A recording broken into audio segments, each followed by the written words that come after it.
Well, hello. My name is Ryan Hartwick. I'm a network administrator at Maximum IT in Burlington, Ontario. And today is your lucky day because we're going to talk about virtualization. We're actually going to get into VMware Workstation. And we're going to talk about how we can create a virtual isolated subnet that we can attach our virtual machines to while still being able to access the internet or external resources. But before I show you how we do that, let me slip into something a little more comfortable, if you know what I mean. And I think that you do.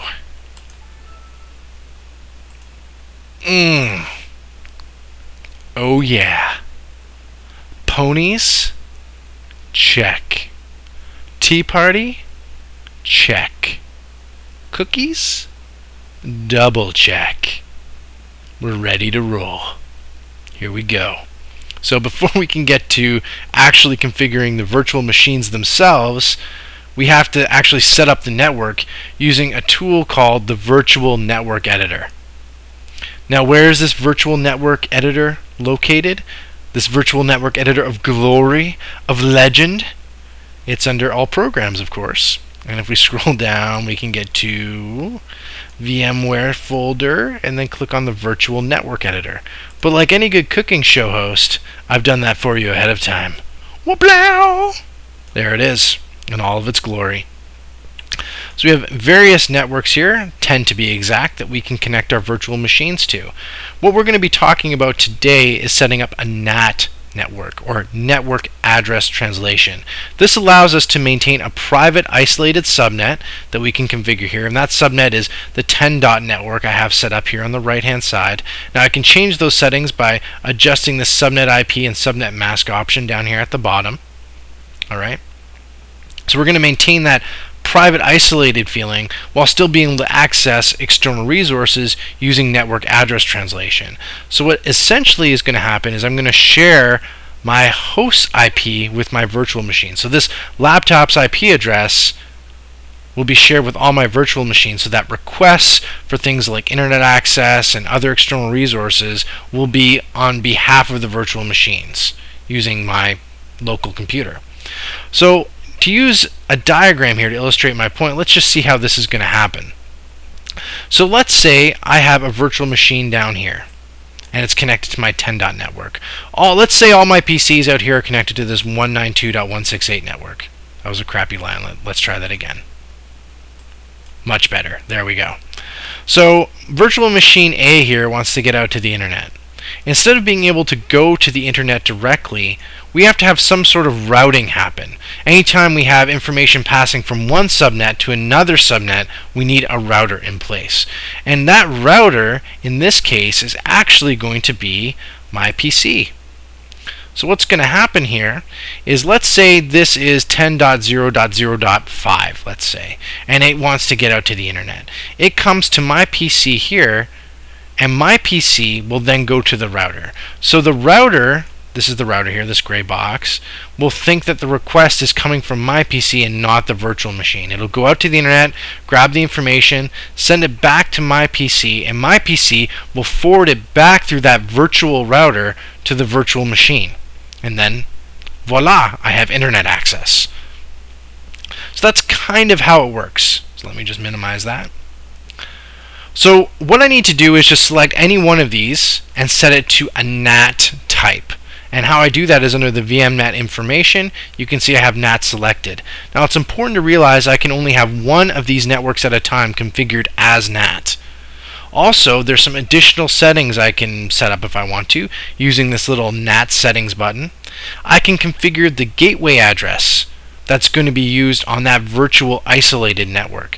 So any requests need to be forwarded to this IP address. This is specifically important if you're creating static IPs on your virtual machines. So maybe you're having a couple of virtualized server boxes that you want to have static IP settings on.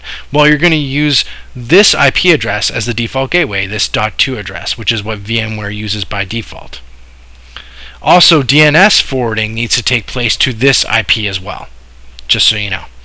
Below, we also have some port forwarding options, so I can say that traffic that's coming from my external network that hits my PC, my local PC that's running VMware Workstation, on a certain port will be forwarded over to a certain virtual machine. So if I wanted to add a new rule, I can simply click on the Add button, specify the port that the information is coming on. So let's say it's coming through host port 5000. Let's say 5000, there we go. And let's say it's coming over UDP instead of TCP. And I want it to go to, let's say, 10.0.0.5. And I want it to hit 10.0.0.5 on the same port number, 5000. I could change it if I wanted to. If I wanted it to go to port 35 instead, I could change it. And then I just have to hit OK. I can also put a description. And I hit OK. And it'll actually create that, so you can see that rule has been created. If I want to edit an existing rule, I just highlight it, click on Properties, and change it accordingly. I've set one up here for RDP connections, let's say, on port 3389, which is very popular. If I want to remove one of them, I just click on it and click on Remove.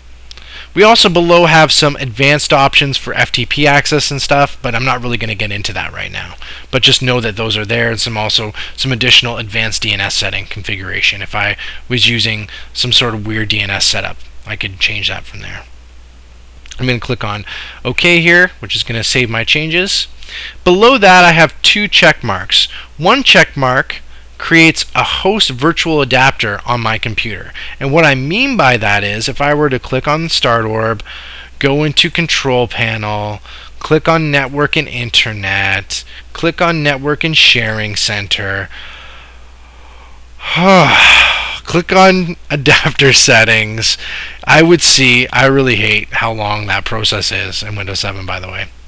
I hate it. Anyway, you can see that a new virtual network adapter has been created called VMNet 8.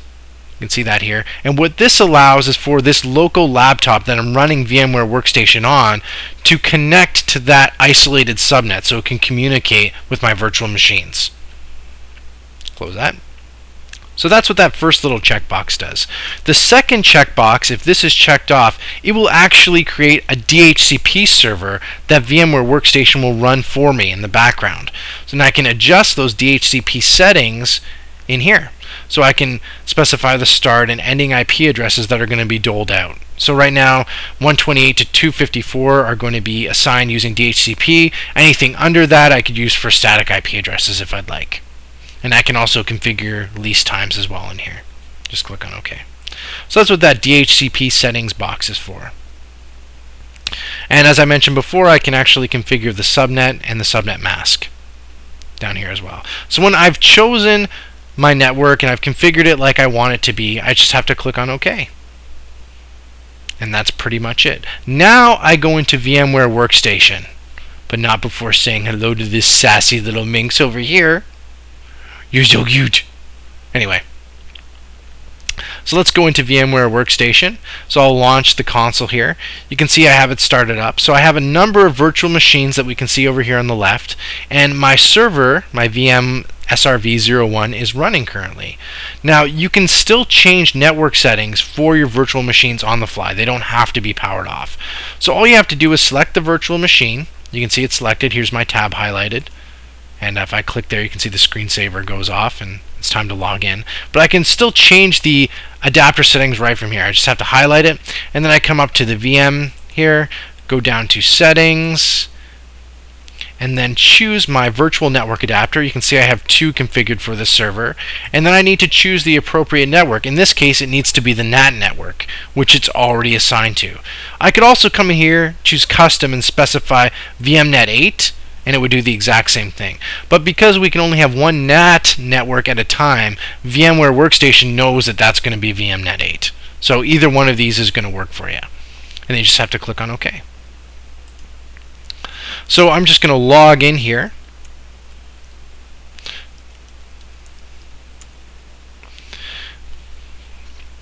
And once I've logged in, I'm going to get a Windows activation error. Awesome. Awesome. Now, this is because I've had this trial copy of Windows Server 2008 R2 running for a little bit too long, and so it's saying, hey, you need to activate me now. And I'm going to say get stuffed and hit the X because I'm a cowboy. That's how I roll. I'm going to shrink this down a little bit just so we can see everything.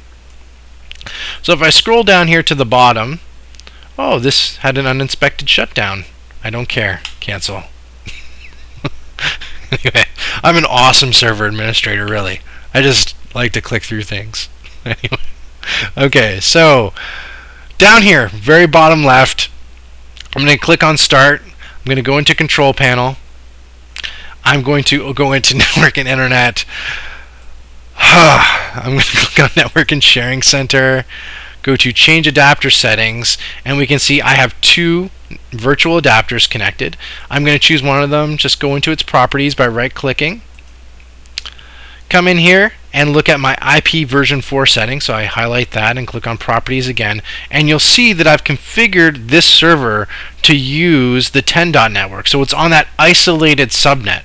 Notice how the default gateway, because I've set it up statically, is pointing to that .2 so that it's sending external network requests through the virtual router, if you will, as we talked about before. Now, for DNS, I have it set to itself. 127.0.0.1 is, of course, the loopback address. So it's looking to itself for DNS because on this server, I have the DNS role installed. Now, the interesting thing here is I've actually set up a forwarder. Let me show you that really quick as a little extra tidbit of information. So I'll close all these windows. Come back in here. I'm going to launch my server manager again. Wait for the roles to load, open this up, go into my DNS server. I'm going to right click on the server itself. I'm going to right click on this, there we go, and go into Properties. And from here, if you'll notice on the Forwarders tab, basically what's happening is all DNS requests are being forwarded that aren't in this local network are being forwarded to 10.0.0.2. So that you could set it up this way if you like, if you still want to have a server in your test environment using DNS, let's say, a virtual server. So I'm going to close that out. Now comes the real test. Do we have access to the internet, to external resources? So I'm going to click on Start, click on Internet Explorer, wait for that to come up. Oh, and look, I botched yet another thing. Internet Explorer has enhanced security on. What this basically amounts to is a bunch of annoying pop-ups, by way of summary. But anyway, not a big deal. We can still get to google.com provided we have access. So I'm going to go www.google. Let's go CA because I'm from Canada. Why not? Oh, look, an annoying pop-up. Click. Click again. Google. That's what I'm talking about. There's our external network access. So as you can see, using the following settings that we've had with NAT and making sure that our virtual machine is configured to use that NAT network that we set up using our virtual network editor, we're able to access external resources while still being on an internal subnet. There you have it. Thanks for watching, and I hope you found this somewhat informative and disturbing. Goodbye.